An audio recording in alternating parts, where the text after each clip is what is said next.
and welcome to This Week on CITE. Oh, it's great to be back. I got back yesterday,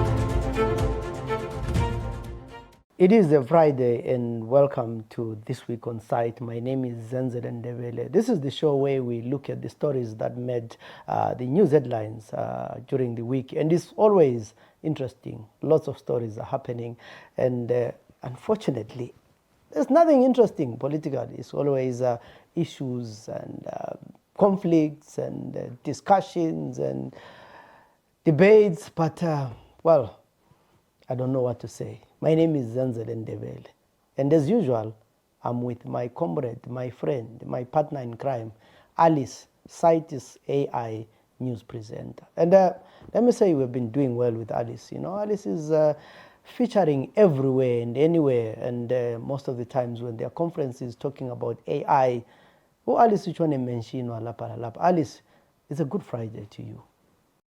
The SADC conference has wrapped up, and there is little to write about.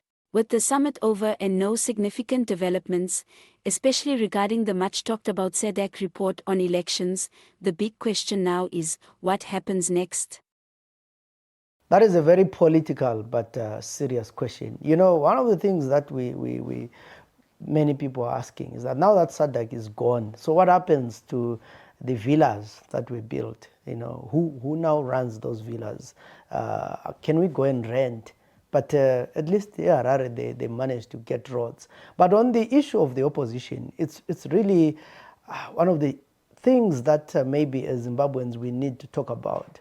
I think for the last year, we would agree, most of us, that the state of the opposition does not look good. And unfortunately, it is at a time when civil society as well is struggling with a number of issues, especially the NGO bill that has really weakened the opposition. So at the time when civil society and opposition members are supposed to be raising their voices on a number of things that are happening, the issue of the third term and all these kind of things, there's nothing that is happening. There is, in fact, more fighting. This week, there were so many fights on social media. First, there were people who were accusing Freeman of why did he release the results now? Why didn't he release them later? Is he endorsing, you know, that the ZANU-PF for President Mnangagwa won the elections last year?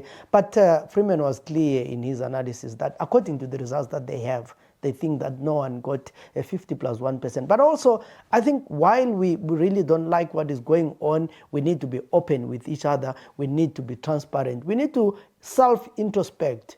What went wrong with the opposition? There is the Chabangu issue that came in. And you ask yourself, right now, who's the leader of the opposition? Chabangu is the leader of the opposition in the House. There is Welshman Ngube, who's the president of CCC. There is Chamisa, who says he has resigned. I'm not sure whether he resigned from politics or he resigned from CCC, but he remains a factor. And most of these conversations are always, about Chamisa did this, Chamisa didn't do this. Where is he going to form another party? What happens in 2028, as long as he's there, and of course he has support, a lot of people do support him, there's going to be this unclear situation of what is going on. And of course this week there was talk about the GIE, the government in exile. In one of the Twitter spaces, Hopewell suggested or talked about the idea of the government in exile, and all hell broke loose. There was all sorts of things about Hopewell and this idea. So with all these things going on, my question is someone from Bulawayo, from Matebelele, and from Zimbabwe. I'm asking myself, what is in it for the people of Zimbabwe? When we get to 2028 or 2030, or whenever, 2040, whenever we're going to have elections, there's also this talk of government of national unity, blah, blah, blah. When that time comes when Zimbabweans are supposed to go to elections and vote, are we going to be having a new political party? Is Chamisa going to form another party?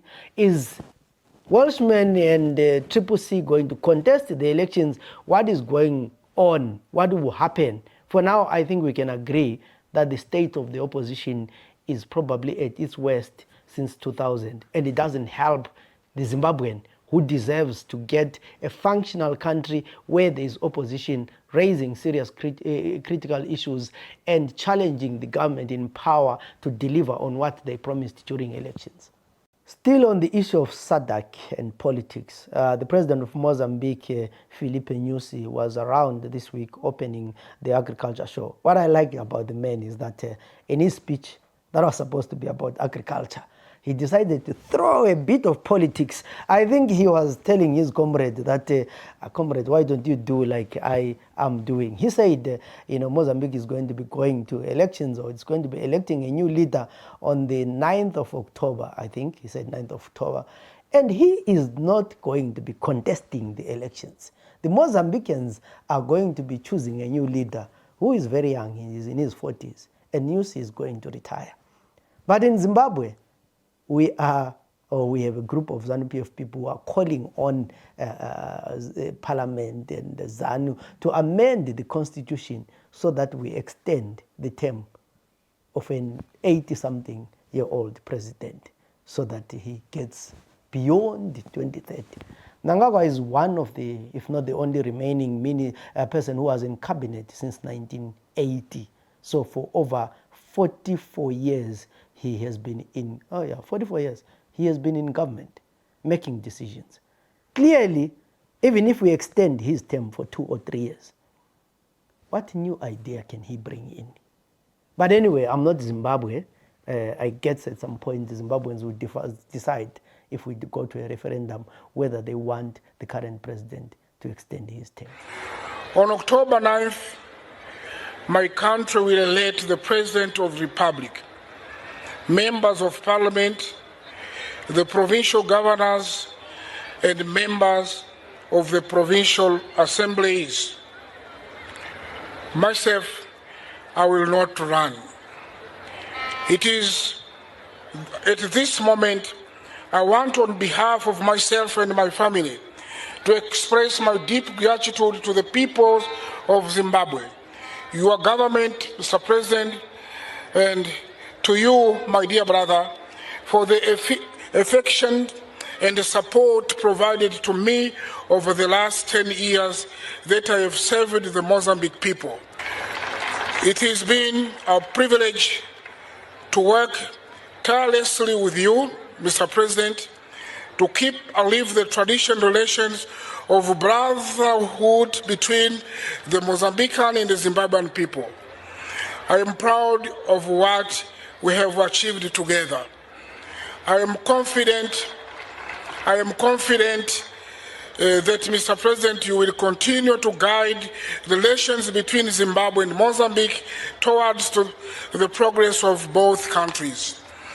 I ask all Zimbabweans and the Mozambicans to maintain the mark of our good relations and our country's old commitment to building prosperity together for our peoples and for our SADC region. In my last communication to the Mozambican nation through the National Assembly, without triumphalist feeling, I stated that Mozambique is growing economically and the nation is moving resiliently towards sustainable development. This is my belief, and I have faith that it will be so. Finally, we invite all entrepreneurs attending this show to use this opportunity and as a unique platform for identifying attractive and viable business opportunities. We asked Ngezo Chibengu, the opposition leader in the House, about their stance on the proposed constitutional amendment to extend President Mnangagwa's term of office. Here's what he had to say. As leader of opposition in Parliament, our party will carefully consider any motion brought before Parliament. We shall consult the Parliamentary caucus and evaluate the proposal based on its constitutional implications, democratic principles, and the best interests of Zimbabwean people. We will not support any move that undermines the Constitution and compromises democratic norms. As the party, we recognize the ZANU-PF Parliamentary Caucus. They have the right to propose the motion in whichever way they want, so I cannot speak on behalf of them. But I must hasten to say that this is a ZANU-PF succession issue. So until such a time is brought to Parliament, to us, then we are not going to interfere and engage and persuade it to discuss a ZANU-PF a matter. It can only be of national interest when it's in the public domain or when it is brought to Parliament as in form of a motion or in form of a bill. Then this is when we can engage and put our views in that regard. So we will definitely consult our parliamentary caucus, and they will have the say before ultimately it goes to the people of Zimbabwe at large through referendum. Harare Mayor Jacob Mafume has dismissed media reports alleging that Harare councillors spent $11 million in the first 7 months of this year. Earlier this week, the Herald reported that the Harare town clerk, currently in remand prison on corruption charges, claimed that the councillors squandered over $11 million on weekly workshops. Mayor Mafume has strongly denied these accusations, labeling the reports as false. Based on the information that I have, the workshops that we have held this year, both staff and councils combined and international trips, do not exceed 1.9 million US, or depending on the rate one is used, they just go just above 2 million. The 11 million is also a surprise to us. It is not feasible, nor do we as a council have that kind of money, even if we wanted to spend it. Alice, ever since we started this show, we have always been talking about politics most of the times. And unfortunately, there's nothing positive. We will not be talking that, our president said he's stepping down, the economy is growing, the opposition leader has said he's also going to be serving his last term.